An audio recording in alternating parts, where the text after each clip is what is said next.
Hey everybody, Chapter 2, Section 4 on percentages.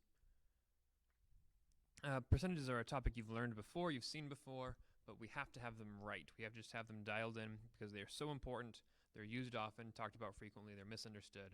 So let's just spend some time reviewing it real quick. So in this video we're going to examine the percent, fraction, and decimal forms of percents, really of any number representation. Understand how to read and convert between percent forms, and start solving some percent problems.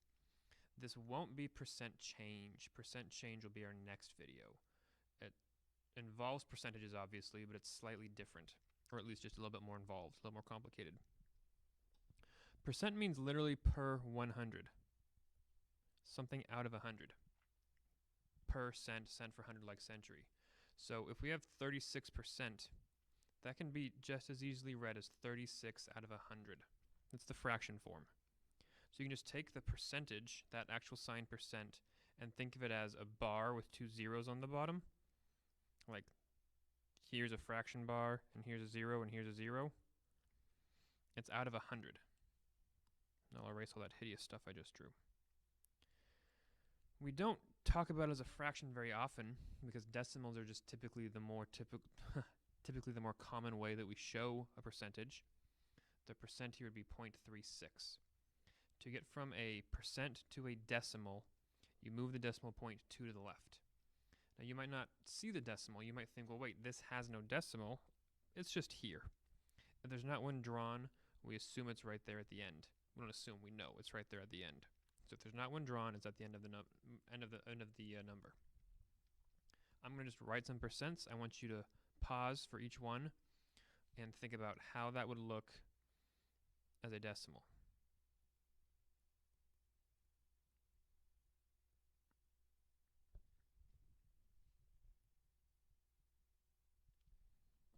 Okay, there's 4%. Think about how to look as a decimal. Don't worry about the fraction, just, think decimal. The first one would be 0.0632.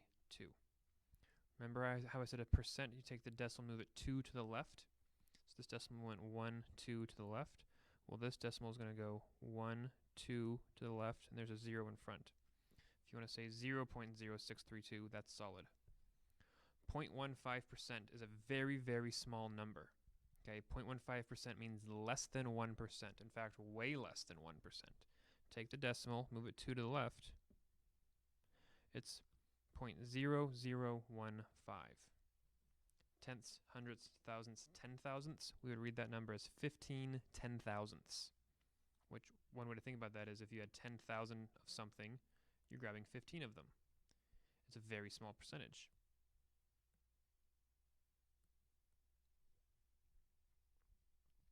$210%, well, this is a number bigger than 100%, right?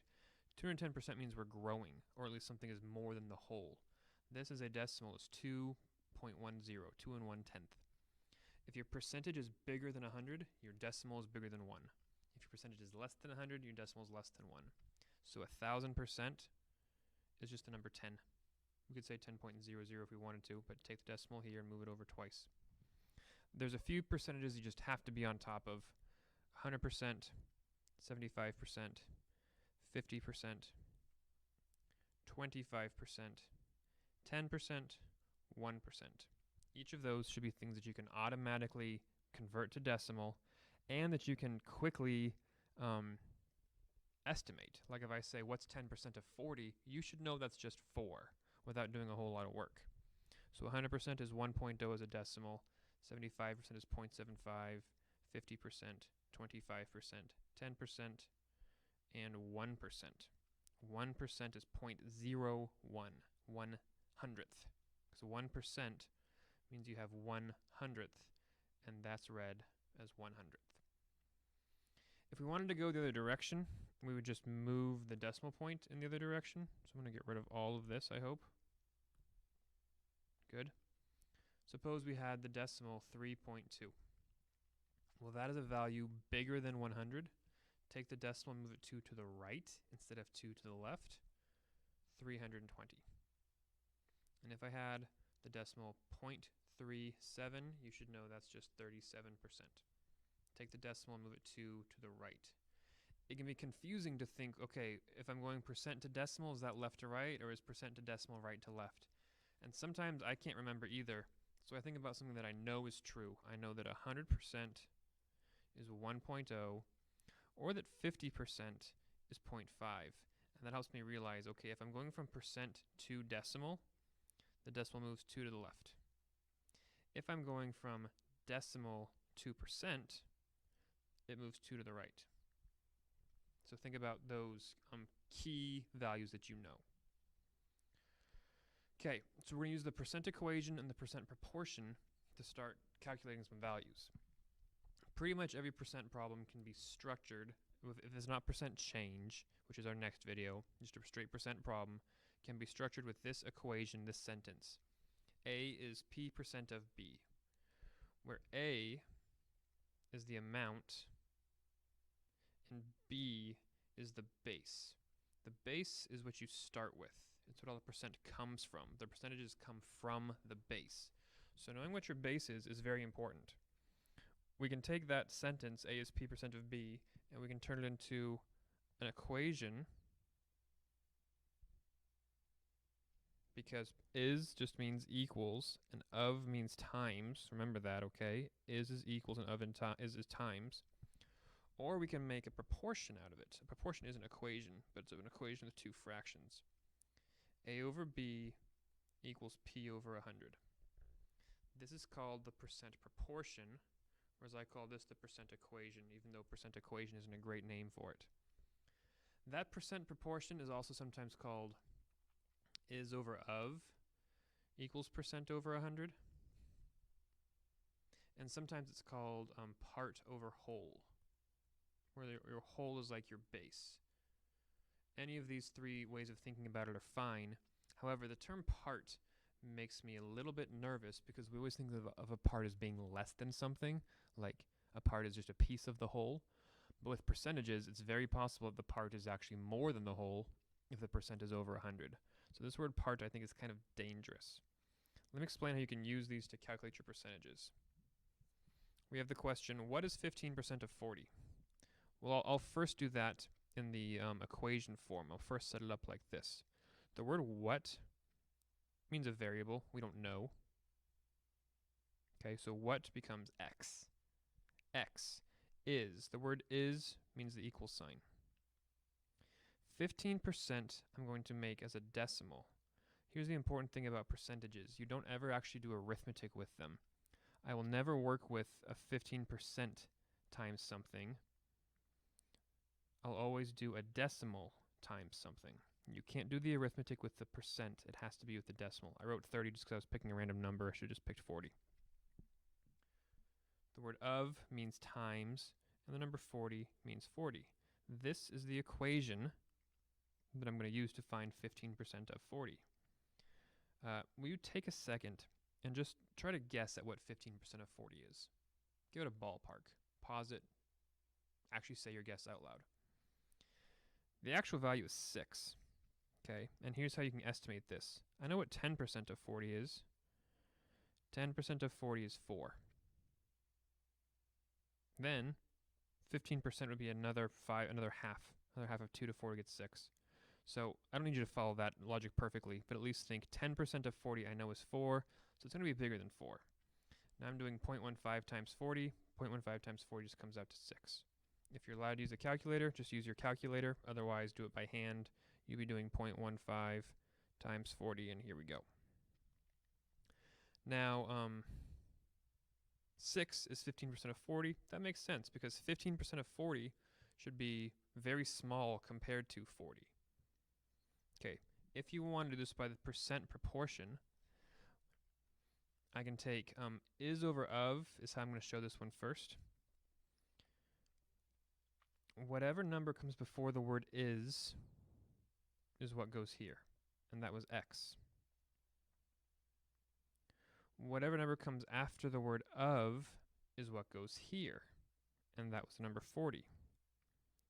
The percent is like literally 15 is my percent. It's 15 out of 100. I set up that proportion.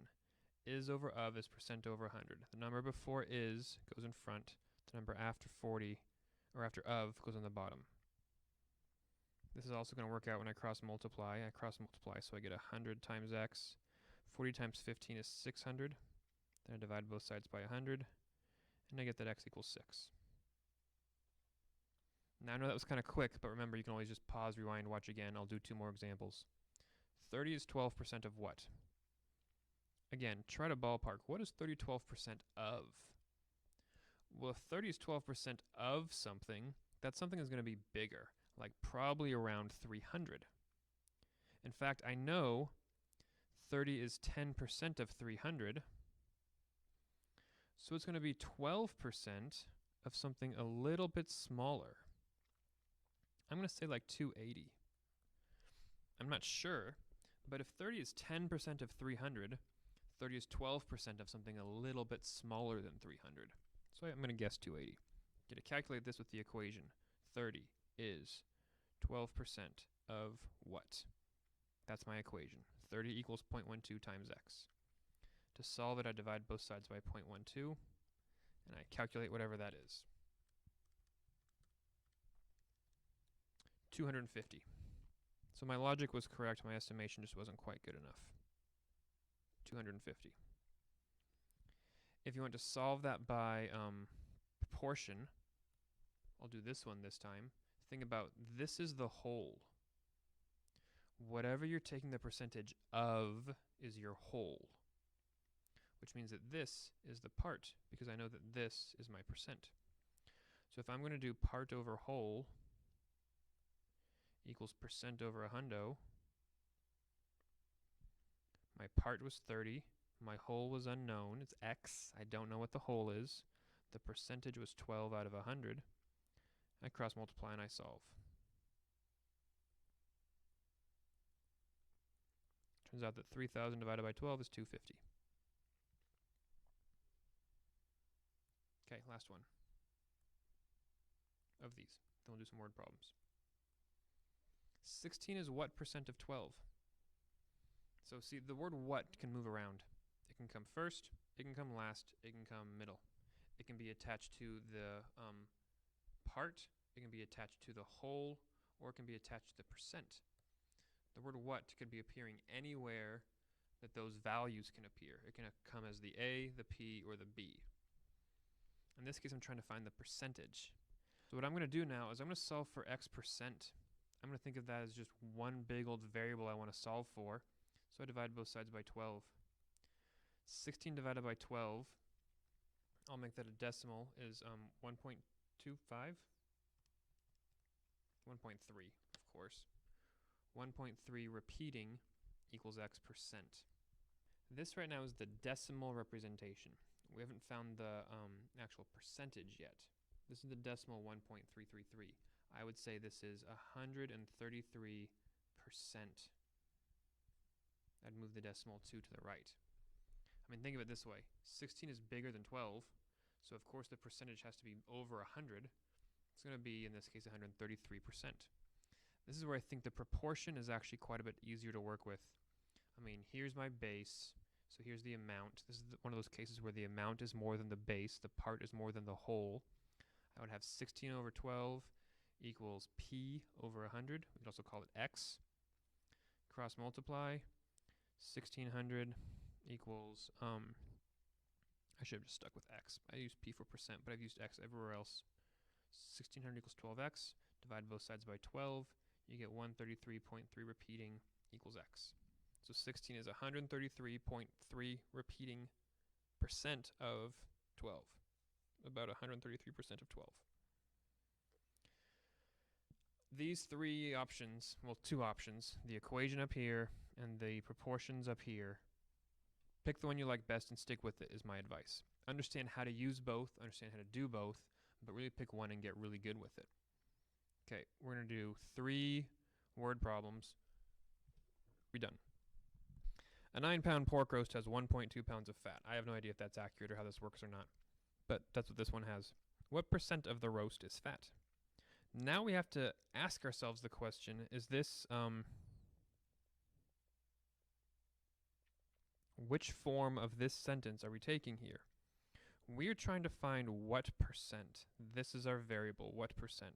I'm going to be looking for this. I know the base is 9. That's what the percentage is coming from. The base is 9. The amount coming out of that is 1.2.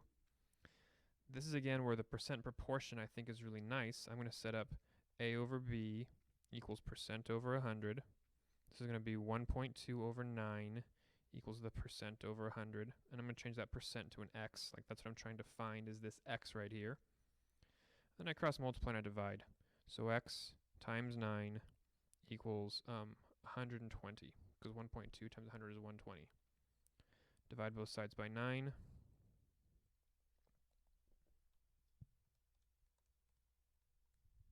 $13 or 13.33 repeating. Oh, same exact thing as last time. Didn't mean for that to happen, but I guess I'm a genius. 13.3 repeating percent. So this roast is 13% fat, which I'd imagine is pretty stinking high. Don't eat all that fat. Let's talk more about fat, because that's a fun word to say. Fats come up in percentages all the time. Doug's total percent body fat is 3.4%. He weighs 220 pounds. How much actual fat is he carrying? See, a percent is a ratio. It's a comparison. It's not telling you an amount. When you see 3.4%, that means if we had 100 of something, 3.4 of them would be, in this case, fat. 3.4 of them would be whatever it is we're talking about. But that doesn't necessarily mean we have 100 of them. If we had 200, it'd be 6.8. If we had 50, it'd be 1.7. It's a ratio comparing two numbers. And when you compare two numbers, you often lose sight of what you started with, how many you had to begin with.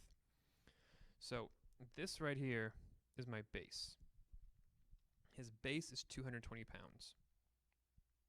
The question is, what is 3.4% of 220? That's the question we want to solve. Writing out these sentences whenever you can is very helpful. It's some version of this. It's either this problem here, or this problem here. It's some version of one of these three problems every time. In this case, I'm doing this one. What is 15% of 40?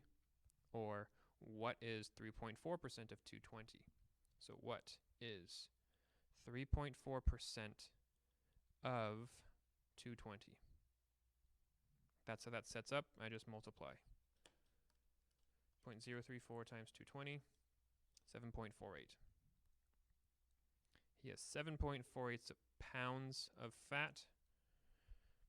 He's doing pretty good. 3.4 is probably like a dangerously low percentage. I don't know. Maybe it's not. You can look it up and find out. Okay, last one. A poll states that 20 ducks like Game of Thrones. Okay. If those 20 ducks represent 18% of all ducks that were surveyed, how many ducks were asked the question? So this is a thing where we don't know the base. We don't know where this percent came from. Where did this 18% come from? It didn't come from the 20 ducks. That's what came out of the percent. So the question is really 20 is what percent? No, sorry, 20 is 18% of what? What is 20 18% of? I'm going to be able to erase and write this. 20 is 18% of what? 20 was how many ducks liked this show. But there's another 82% of ducks that apparently don't like the show. And we're not even going to talk about how the ducks are watching or even answering this question to begin with. I want to solve this question here. 20 is 18% of what? Divide both sides by 0.18. We have our answer. If you divide by a number less than 1, see 0.18 is less than 1, that causes this to grow. 20 divided by 0.18 will be something quite big. At least big when compared to the number 20. It's 111.1 repeating, so we'll just say 111 ducks.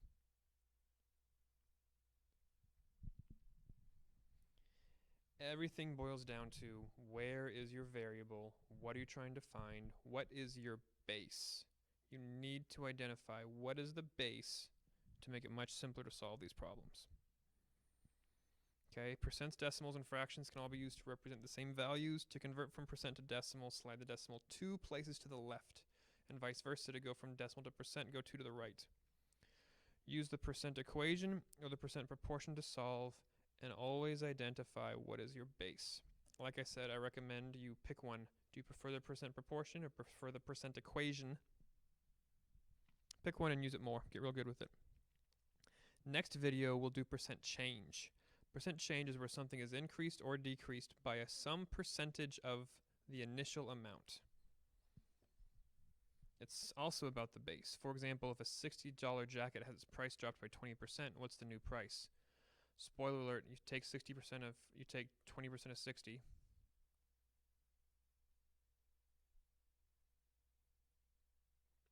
%of 60 is 12. Yep. And you take that 12 away. New price is $48. I'll show a couple. We did it. We got through another math video. Thanks for watching. Here I'm going to play with the perspective on these shapes while I talk to you. Please subscribe to the videos, like the videos. Okay, start this thing over.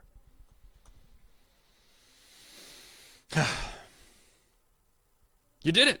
You got through the video. Thanks for watching. I'm going to play with the perspective of these shapes, which is always pointing towards that center while I talk to you about things.